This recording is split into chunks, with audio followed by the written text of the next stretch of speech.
Last time हमने benzene शुरू किया था और आपको बेंजीन की डेफिनेशन लिखवा कर ये बात कही थी कि बैकग्राउंड इन कंपाउंड्स का ये रहा कि खुशबू की बिना पर हमने इन्हें ग्रुप किया था और एरोमेटिक इनका नाम रखा, जिसका मतलब ये खुशबू वाले कंपाउंड्स हैं। लेकिन बाद में ये देखते हुए कि इन कंपाउंड्स में अ, सिर्फ खुशबू ही कॉमन कैरेक्टर नहीं है, बल्कि they they also have similar chemical characteristic and structural features. तो फिर ये मामला इस तरफ आया कि ये देखा गया कि हर वो ऑर्गेनिक कंपाउंड जिसके स्ट्रक्चर में बेंजीन जैसा रिंग है, उन सारे कंपाउंड्स को एरोमेटिक कह देंगे, चाहे उनकी खुशबू हो या ना हो। नतीजा ये हुआ कि खुशबू वाला फैक्टर आहिस्ता-आहिस्ता इस डेफिनेशन से ऑब्सोलीट हो गया। अब भी एरोमेटिक कंपाउंड्स में खुशबू वाले कंपाउंड्स भी हैं, लेकिन बहरहाल अब मामला इनकी खुशबू से नहीं रहा। अब ये पहचाने जाते हैं on the basis of similar structural feature, that is the presence of at least one benzene ring. ये बात आपसे हुई थी। इसी बिना पर हमने कहा the most simplest way of defining these compounds is benzene और देयर डेरिवेटिव्स। और जिस लेवल पर सेकंड ईयर हमने पढ़नी है, उस लेवल पर हमारे लिए एरोमेटिक कंपाउंड्स की सबसे बेस्ट डेफिनेशन यही है कि ऐसे तमाम कंपाउंड्स ऑर्गेनिक एरोमेटिक होंगे जिनमें कम से कम एक बेंजीन रिंग होगा। अलबत्ता ये जब मैंने आपसे कहा कि हमारी सेकंड ईयर के लेवल पर, तो इसका मतलब ही यही है कि इसमें कुछ गड़बड़ वाली बात है। जी हाँ, if we deal with the advanced organic chemistry, तो उसमें सिर्फ स्ट्रक्चरल फीचर नहीं है, बल्कि उसके साथ-साथ कुछ और ऐसी बातें भी हैं जो एरोमेटिक कंपाउंड की पहचान बनते हैं। और अब हम चाहते हैं आज हम वही बात करें। तो मैंने कल नाम ले लिया था और मैंने कहा था कि तमाम एरोमेटिक कंपाउंड्स में 2 बातें कॉमन हैं। Number 1, they must contain benzene ring as their necessary part of the structure, and they possess some strange chemical character which is called aromaticity। और मेरे ख्याल में aromaticity में जो कुछ भी मैं अब आपको बताने जा रहा हूँ, ये ज़्यादा अहम बात है। ये क्या चीज़ होती है aromaticity? आइए इस पर बात करते हैं। तो यूँ कह लेते हैं अब, हर वो कंपाउंड एरोमेटिक है जिसमें एरोमेटिसिटी है। अरे ये बात अजीब सी हो गई ना, तो आपने कहा था ये तो क्या बात हुई, अब आप ये बताएं एरोमेटिसिटी क्या है। मैंने कहा यही बताने के लिए तो बैठे हैं, और क्या करने के लिए बैठे हैं। तो क्या चीज है, डेफिनेशंस बताने की कोशिश करते हैं। आपको याद चैप्टर शुरू किया था तो 2 टर्म्स के साथ, सैचुरेटेड हाइड्रोकार्बन, सैचुरेटेड हाइड्रोकार्बन्स। आपने वो डेफिनेशंस पढ़ी और फिर उन्हीं को तफसील से पढ़ा। सैचुरेटेड एल्केन थे, अनसैचुरेटेड एल्कीन और अल्काइन थे। अब आप सिर्फ ये नाम नहीं बल्कि इनके तमाम करतूत जानते हैं, ठीक है ना? अब आपको पता है, अगर मैं कहूँ फला कंपाउंड सैचुरेटेड है, तो आप सिर्फ ये नहीं कहेंगे अब कि ये वो कंपाउंड होंगे जिसमें कार्बन और कार्बन के बीच में सिंगल बॉन्ड होगा। ये तो इनका स्ट्रक्चरल फीचर हो गया। आप इनकी खूबियाँ भी बता सकते हैं कि तमाम के तमाम वो कंपाउंड जो सैचुरेटेड कहलाते हैं, निस्बतन स्टेबल होंगे और लेस रिएक्टिव होंगे। रिएक्शन करेंगे तो सब्स्टिट्यूशन रिएक्शन करेंगे। KMnO4 और ब्रोमीन वाटर जैसे कलर्ड कंपाउंड्स के साथ रिएक्शन नहीं करेंगे और उनका कलर डिकलराइज नहीं करेंगे। जबकि अनसैचुरेटेड वाले जो कि अल्कीन और अल्काइन है, उनके स्ट्रक्चर में कार्बन और कार्बन के बीच में या तो डबल बॉन्ड होगा या ट्रिपल बॉन्ड होगा, एक बात। और इनमें खास किस्म की खूबियां होंगी, ये ज्यादातर एडिशन रिएक्शंस में इंगेज होंगे और KMnO4 और ब्रोमीन वाटर जैसे कलर्ड कंपाउंड्स को डीकलराइज कर देंगे। ठीक है ना? तो ये जो सारा सिनेरियो अब आप जानते हैं, ये समझने के बाद असल में ये बता सकते थे हम। यही वजह है कि आज से पहले जितनी दफ़ा बेंज़ीन का तज़किरा आया, हम ये तज़किरा गोल कर गए कि जब तक आपकी इन्फॉर्मेशन में ये सब बातें नहीं आ जाएँगी, इट इज़ नॉट पॉसिबल कि हम आपको कंप्लीट एरोमेटिसिटी का कॉन्सेप्ट समझा सकें, ठीक है?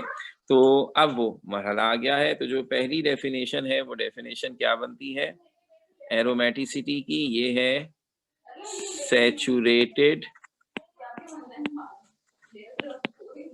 बिहेवियर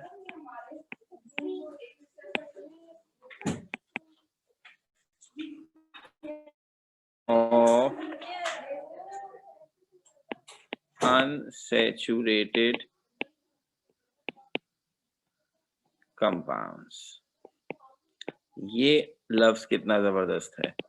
यानी मैं ये कहना चाहता हूँ कि हम उन कंपाउंड्स को एरोमेटिक कह रहे हैं, जो स्ट्रक्चर के लिहाज से तो अनसैचुरेटेड हैं, यानी उनके स्ट्रक्चर में या तो कार्बन और कार्बन के बीच में डबल बॉन्ड है या ट्रिपल बॉन्ड है, लेकिन बिहेवियर वो सैचुरेटेड वाला दिखा रहे हैं, तो हम और आप तो परेशान हो जाएँगे ना। मुश्किलों से तो ये बात पल्ले पड़ी, जो हमने एल्केन-एल्कीन सीखी कि अब अगर मेरे सामने किसी कंपाउंड का स्ट्रक्चर आ जाए और उसमें सिर्फ़ सिंगल बॉन्ड हो, तो मैं उसे सैचुरेटेड कहूँगा और मेरे ज़हन में आ जाएगी ये बात कि ये कंपाउंड फलाँ-फलाँ रिएक्शन कर सकता है।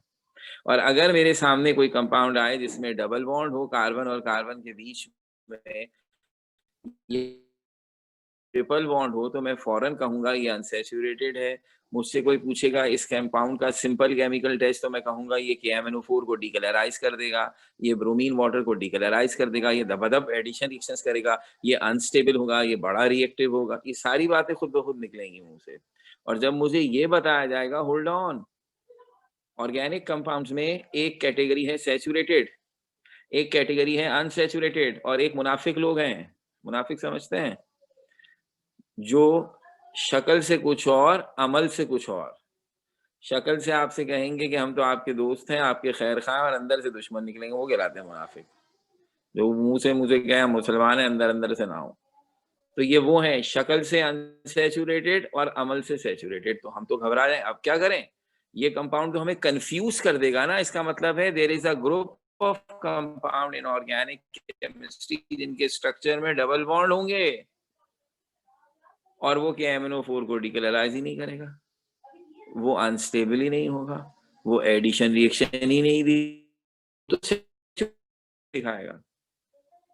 तो आप उसको क्या, क्योंकि ये तो बिल्कुल ही एबनॉर्मल बात हो गई ना।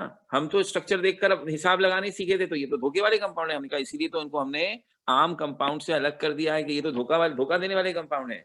और हमने अब बात यूँ बनाई है कि अब यूँ ना कहिए कि एक अनसैचुरेटेड है, एक सैचुरेटेड, बल्कि आप यूँ कहिए ऑर्गेनिक कंपाउंड्स के 2 हिस्से हैं। एक है नॉर्मल ऑर्गेनिक कंपाउंड, जो बिल्कुल वैसा बिहेव करते हैं जैसा उनका स्ट्रक्चर है।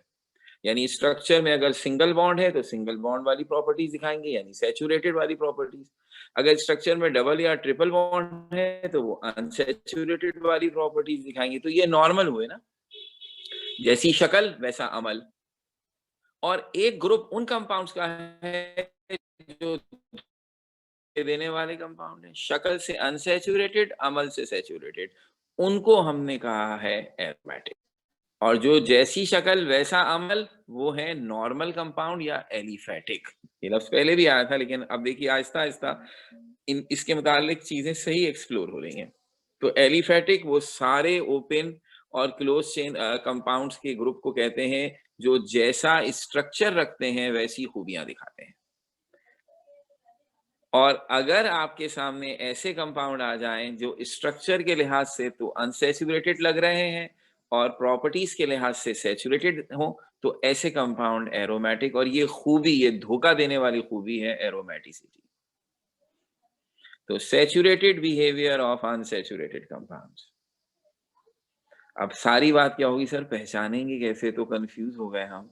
अब आप हमारे सामने कोई डबल बॉन्ड वाला कंपाउंड रखेंगे, तो हम तो आपसे यही पूछेंगे ना, सर ये असली वाला डबल बॉन्ड है या नकली वाला? तो घबराने वाली बात है। हमने कहा फ़िक्र मत कीजिए, निशानी तो पहले ही बता चुके हैं।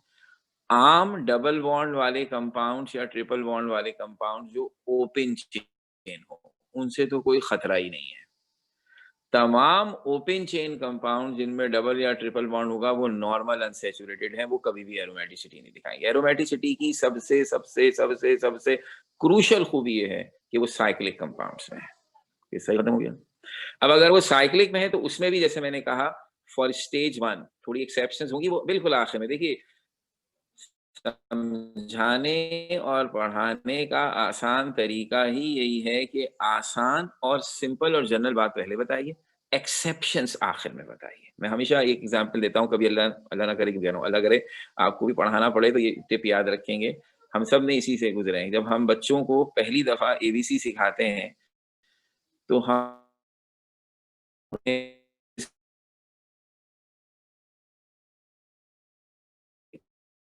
तो हम स्टेज जब उन्हें वॉइस सिखा रहे हैं हर अल्फाबेट की कि ए की वॉइस आ है, बी की बा है, सी की का है, तो उस मौके पर हम खास तौर पर उनके सामने वही वर्ड्स लेकर आते हैं जिनमें ये साउंड्स प्रोमिनेंट हो, ताकि बच्चे का कॉन्सेप्ट भी स्ट्रांग हो। उस क्लास में हम साइलेंट वाले वर्ड्स, हम नॉलेज पढ़ाने नहीं बैठ जाएंगे कि नॉलेज शुरू हो रहा है एन से और हम कहें तो के से शुरू होता है, तो बच्चा तो कंफ्यूज हो जाएगा कि ये तो वॉइस ही नहीं बन रही। उस मौके पर खास तौर पे कोशिश की जाती है कि ऐसे वर्ड बुक में हो ही ना जिनमें कोई साइलेंट वर्ड है। जब वो पक्के हो जाते हैं, सारे वॉइसेस उनकी समझ में, तब उन्हें एज़ एन एक्सेप्शनल केस कहते हैं, आइए अब ये वर्ड भी सीखें। सेम इसी तरह अभी आसान बात करते हैं, ठीक है? आसान बात क्या है? वो सारे कंपाउंड धोखे देंगे और एरोमेटिसिटी रखेंगे जिनमें बेंजीन का स्ट्रक्चर हो, और आपको याद है बेंजीन के स्ट्रक्चर में एक नहीं 3-3 डबल बॉन्ड है। तो जो शक्ल देखे और इसे ये बात ना पता हो तो ये तो हाईली अनसैचुरेटेड है, ये तो बहुत ही अनस्टेबल होगा, इसमें तो 3-3 डबल बॉन्ड है। मगर वो एरोमेटिसिटी रखते हैं। तो एरोमेटिसिटी की फिलहाल निशानी क्या है? जिस कंपाउंड में आप बेंजीन जैसा रिंग देखेंगे वहां अलर्ट हो जाइए। उसके अलावा किसी से घबराने की जरूरत नहीं है, ना ओपन चेन से ना क्लोज चेन से। अगर आपके पास कोई ऐसा कंपाउंड है जो साइक्लिक है लेकिन उसमें तो 4 कार्बन वाला साइकिल है, या उसमें 6 से ज्यादा कार्बन वाला साइकिल, तो घबराने की बिल्कुल जरूरत नहीं। एरोमेटिसिटी की जो ये बीमारी है या खूबी है, जो भी आप इसे कहें, ये सिर्फ उन कंपाउंड्स में है जिनके स्ट्रक्चर में बेंजीन है। अब सवाल आएगा क्यों? ये अब आहिस्ता-आहिस्ता आगे बढ़ेंगे ना, पहले पूरी बात क्या तो कर लें, पहले डिफाइन कर दें, फिर क्यों तो क्या बताएँगे, आपकी तबीयत खुश हो जाएगी। तो अभी बात हो गई कि there is a group of compound which is unsaturated from structure, saturated from behaviour. इसी बात को ऐसे भी कह सकते हैं, ये जो अनसैचुरेटेड कंपाउंड्स थे, जिनमें डबल बॉन्ड होते हैं, उनकी क्या खूबी बताई थी कि वो रिएक्टिव हो जाते हैं। रिएक्टिव होने का मतलब है अनस्टेबल हो जाते हैं। तो फौरन अपने आप को रिएक्ट करके कुछ और बनाते हैं। तो बेसिकली अनसैचुरेशन जो है वो इनस्टेबिलिटी है। उसमें जो कंपाउंड होता है, जो अनसैचुरेटेड होता है, वो अनस्टेबल होता है, और जो सैचुरेटेड होता है वो स्टेबल होता है। तो मैं इसी बात को यूं भी तो लिख सकता हूं, it is the unusual stability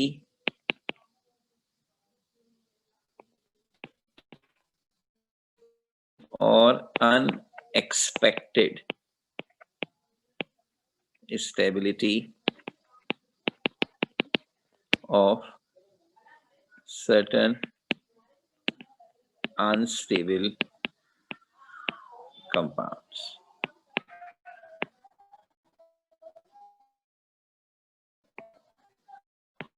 Aromaticity is the measure of unusual stability or unexpected stability of certain unstable compound.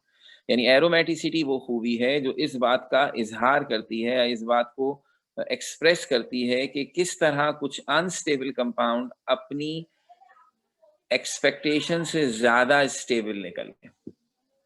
भाई अब आप हर कंपाउंड के स्ट्रक्चर को देखकर और इस बुनियाद पर कि सिंगल बॉन्ड अगर कार्बन और कार्बन के बीच में हो तो वो स्टेबल होते हैं, और कार्बन के बीच में जहां पाई बॉन्ड आने लगते हैं वो अनस्टेबल हो जाते हैं, और जितने ज्यादा पाई बॉन्ड जिस स्ट्रक्चर में होंगे वो कंपाउंड उतना ज्यादा अनस्टेबल होगा। मैंने ये बात नॉमेनक्लेचर में भी गई थी और अल्कीन पढ़ाते वक्त भी गई थी कि अगर कार्बन और कार्बन के बीच में एक डबल बॉन्ड है वो कंपाउंड अनस्टेबल है। दो डबल बॉन्ड जिनको आप कहते थे अल्काडाइन, वो जरा ज्यादा अनस्टेबल है। अल्काट्राइन और ज्यादा अनस्टेबल है, 3-3 डबल बॉन्ड। अल्काटेट्राइन 4 डबल बॉन्ड बहुत ही है। तो उस वक्त मैंने एक जुमला खास तौर पर इसी दिन के लिए बार बार कहा था कि बनाने को तो आप ऐसे स्ट्रक्चर कागज में बनाने में क्या 10-10 डबल बॉन्ड वाले बना दीजिए, कोई पूछने वाला थोड़ी है, कोई कागज में आग थोड़ी लग जाएगी। लेकिन प्रैक्टिकली स्पीकिंग जहां डबल बॉन्ड्स की तादाद 3-4 से ज्यादा हो जाए, ऐसे कंपाउंड बड़ी मुश्किलों से एग्जिस्ट करते हैं। यानी उनकी एग्जिस्टेंस ही बड़ी मुश्किल है क्योंकि वो बहुत अनस्टेबल हो जाते हैं। इसका मतलब है number of pi bonds basically increases the instability और अनस्टेबिलिटी ऑफ द कंपाउंड। तो इस हिसाब से आप स्ट्रक्चर देखकर और ये देखकर कि उसमें कितने डबल बॉन्ड हैं, ये गैस कर रहे होते हैं कि ये कंपाउंड कितना अनस्टेबल है। अब फर्ज कर लीजिए जितना अनस्टेबल आप उसे एक्सपेक्ट कर रहे हैं वो उतना ही अनस्टेबल निकले, बिल्कुल वैसा बिहेव करे जैसा उसका स्ट्रक्चर बता रहा है, तो ये तो नॉर्मल बिहेवियर हो गया। लेकिन स्ट्रक्चर कहे कि इस कंपाउंड को तो बहुत अनस्टेबल होना चाहिए यार, इसमें तो 3-3 डबल बॉन्ड है, और जब आप उसका बिहेवियर परखें एक्सपेरिमेंट करके तो पता चले वो तो बहुत ही स्टेबल है, वो तो ऐसा बिहेव कर रहा है जैसे सैचुरेटेड बिहेव करते हैं। तो आप कहेंगे यार ये इसके पास स्टेबिलिटी कहाँ से आ गई? इसके पास तो ये स्टेबिलिटी नहीं होनी चाहिए। तो ये अजीबो-गरीब स्टेबिलिटी जो हमारे एक्सपेक्टेशन में ही नहीं है, जो हमारी समझ में ही नहीं आ रही है, ये एरोमेटिसिटी है। ये पुरस्कार है, जादू है इनके साथ, ये एरोमेटिसिटी है। ये वो चीज़ थी जिसकी वजह से ये ग्रुप बना है। शुरू-शुरू में तो इनकी समझ में ही नहीं आ रहा था ना, अब तो खैर समझ में आ चुका, उस वक़्त तो ये पुरस्कार सी बात थी, कि यार ये कंपाउंड किस किस्म के कंपाउंड है? स्ट्रक्चर के लिहाज से तो इन्हें इस कैटेगरी में जाना चाहिए, काम इनका है, इस कैटेगरी का नहीं है, तो ये क्या कर रहे हैं? तो ये पुरस्कार से खूबी बनी है एरोमेटिसिटी। तो ऐसे तमाम कंपाउंड जो अपने स्ट्रक्चर के बिल्कुल अपोज़िट अंदाज़ से बिहेव कर रहे हैं, उन्हें स्ट्रक्चर के लिहाज से जितना अनस्टेबल होना चाहिए, वो उससे कम अनस्टेबल हैं। उनके अंदर कुछ एक एडेड या एक एक्स्ट्रा स्टेबिलिटी है। ये एरोमेटिक कंपाउंड है और ये एक्स्ट्रा स्टेबिलिटी जो उनमें पता नहीं किस वजह से आ गई है, ये एरोमेटिसिटी कहलाती है। ये है एरोमेटिसिटी समझाने का आसान तरीका। ये क्या बात कही सर आपने? मैंने इसलिए कही कि अगर किसी की तबीयत खुश हो रही होगी, 1 लाइन की डेफिनिशन और आधी लाइन की डेफिनिशन और इम्तिहान में आएगी कितनी अच्छी ये सही है डेफिनिशन, तो मैं उनको बता दूँ, ये वो डेफिनिशंस हैं जो समझाने के लिए हैं। एक होती है ना बताने के लिए, इम्तिहान में लिखने के लिए, वो ज़रा-सी स्टाइलिश होती है। वो अगर मैं लिखूँगा तो कुछ समझ में जो समझ में आएगा वो सब उड़ जाएगा। तो अब एरोमेटिसिटी की तीसरी डेफिनिशन तोते उड़ा देती है। आइए देखते हैं, वो क्या है? It is the property of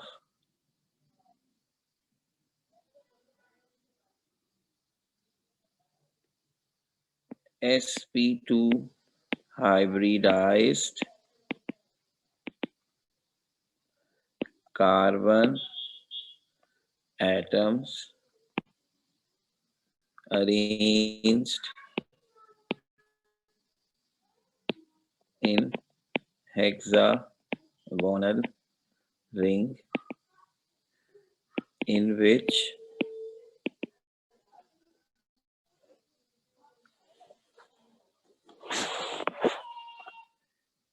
one in which pi electron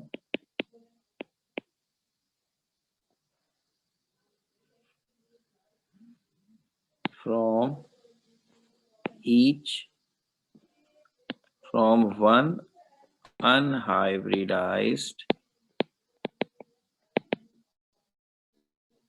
orbital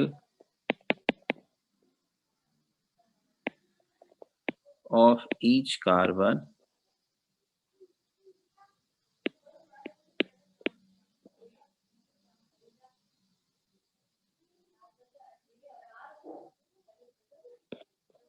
allows cyclic delocalization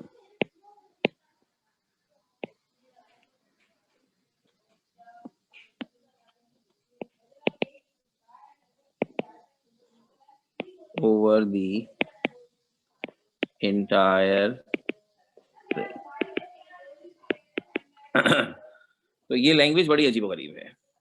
It is the property of sp2 hybridized carbon atoms arranged in hexagonal ring in which pi electron from one unhybridized orbital of each carbon allows cyclic delocalization over the entire ring. तो कहते हैं ना पहली दफा मैंने ये पढ़ी, मैंने कहा इंग्लिश प्लीज। तो अजीब सी लैंग्वेज है, फिक्र की कोई बात ही नहीं है। असल टास्क ही अब ये है। सिर्फ यही नहीं, ये तीनों डेफिनेशन जो हमने आपके सामने लिखी हैं, अब ये छिछोरेपन की बातें ना कीजिएगा कि इम्तिहान में क्या लिखेंगे। तो इट्स जस्ट अ बिगिनिंग। मेरा ख्याल में 30 सालों में शायद एक दफ़ा ये सवाल आया, डिफाइन एरोमेटिसिटी। इसमें अभी आगे पढ़ने के लिए बहुत कुछ है भाई, वही पूछते हैं। तो फर्स्ट कर लें वो डिफाइन एरोमेटिसिटी आ जाए तो ये third one is the definition.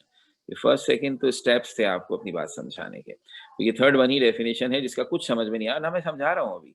मैं तो पहले से शुरू करूँगा ना, मैं तो आपसे अपनी बात शुरू करूँगा नंबर 1 से और आखिर तक जाऊँगा। यानी अब जो मेरा टास्क है वो यही है कि मैं इन तीनों डेफिनेशंस की सारी बातें ज़रा तफ़सील से समझाऊँ। तो ये आखिरी वाली को समझाने के लिए मुझे काफ़ी मेहनत करनी पड़ेगी, इसमें बहुत ही अजीब-अजीब बातें आ गई हैं, ठीक है ना? तो टेंशन बिल्कुल नहीं, यही अब हमारा पहला टॉपिक है, to explain what is aromaticity, ठीक है?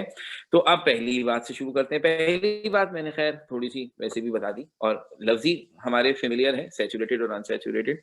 इसके मुताबिक मैं ये कहना चाहता हूँ कि हर वो कंपाउंड जिसमें डबल बॉन्ड है और वो अनसैचुरेटेड है, अगर वो वैसी ही कैरेक्टरिस्टिक शो करे जो अनसैचुरेटेड की पहचान है, एडिशन रिएक्शन दिखाना, अनस्टेबल होना, KMnO4 को डीकलराइज करना, अगर वो ये खूबी दिखा रहा है तो वो एरोमेटिक नहीं है। एरोमेटिक वो कंपाउंड है जो स्ट्रक्चर के लिहाज से अनसैचुरेटेड है, यानी उनमें कार्बन कार्बन डबल बॉन्ड है और वो KMnO4 डीकलराइज नहीं कर रहे हैं, वो अनस्टेबल की जगह स्टेबल है, वो एडिशन की जगह सब्स्टिट्यूशन रिएक्शन दिखाना प्रेफर करते हैं, तो वो कंपाउंड है एरोमेटिक। याद रहे, इसका ये मतलब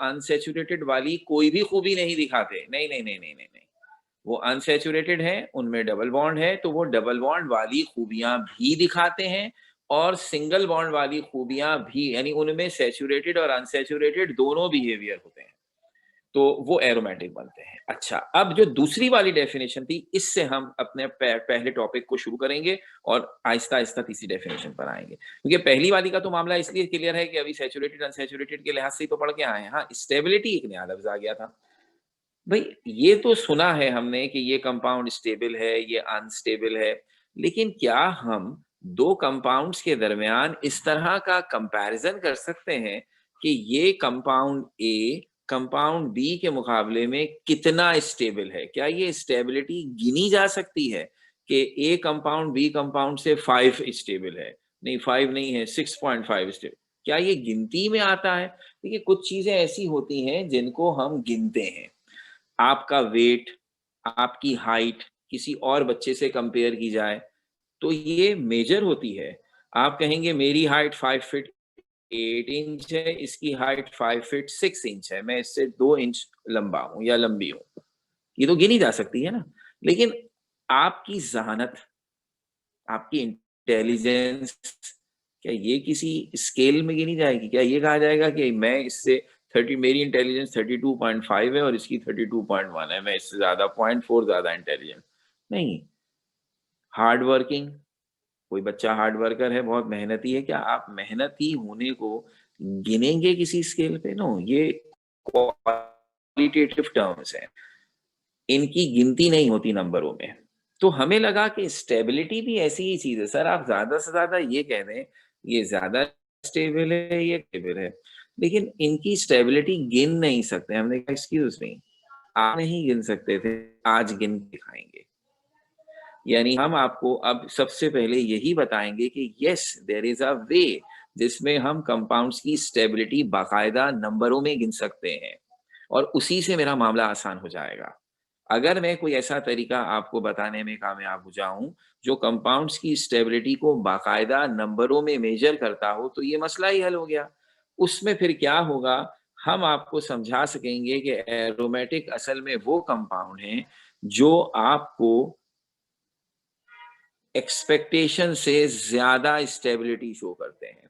उनके स्ट्रक्चर के लिहाज से उनकी स्टेबिलिटी, फर्ज कर लें कंपाउंड है, स्ट्रक्चर के लिहाज से उसकी स्टेबिलिटी 50 होनी चाहिए। जब हमने उसे प्रैक्टिकली ऑब्जर्व किया तो वो 50 ही स्टेबिलिटी शो कर रहा था, तो जितना एक्सपेक्टेड था उतना ही एक्चुअल था। ये नॉर्मल कंपाउंड हो गया। एक कंपाउंड की स्टेबिलिटी, एक्सपेक्टेड स्टेबिलिटी स्ट्रक्चर को देखकर निकल रही है 50, और जब हम उसे प्रैक्टिकली ऑब्जर्व कर रहे हैं तो उसकी स्टेबिलिटी निकल रही है 80। तो आप क्या कहेंगे, सर ये 30 यूनिट्स ज्यादा स्टेबिलिटी दिखा रहा है। तो ये एक्स्ट्रा स्टेबिलिटी दिखाने वाला एरोमेटिक है। ये इस डेफिनेशन का मतलब है। तो अब हम आपको बताएंगे क्या प्रैक्टिकली हम ये बातें मेजर कर सकते हैं। जी हाँ, और किसके लिए मेजर करेंगे? उसके लिए जिससे ये सारा किस्सा शुरू हुआ, यानी बेंजीन। बार बार यही कह रहे हैं ना, जिसमें बेंजीन है वो एरोमेटिक, जिसमें ये निशानी बना दी ना, इसका मतलब है बेंजीन सबसे सिंपल वो कंपाउंड है जो स्ट्रक्चर के लिहाज से जितना अनस्टेबल होना चाहिए, हकीकत में वो उतना अनस्टेबल नहीं है, बल्कि उससे कहीं ज्यादा स्टेबल है। तो उसमें है एक्स्ट्रा स्टेबिलिटी। तो वो एक्स्ट्रा स्टेबिलिटी कितनी है और उसे कैसे मेजर किया गया, ये है अब हमारा अगला टॉपिक।